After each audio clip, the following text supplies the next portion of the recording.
আজকে বাপের বাড়িতে জোড়া ইলিশ হয়েছে, দেখেন দুটো ইলিশ। জোড়া ইলিশটা কেটে নেবে।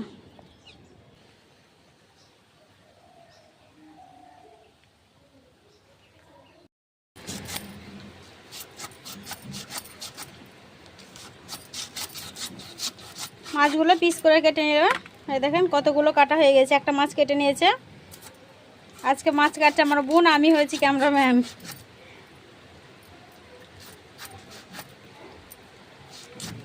ঠান্ডা হয়ে আছে বন্ধুরা, প্রচণ্ড ঠান্ডা হয়েছে, ফ্রিজে রাখা ছিল।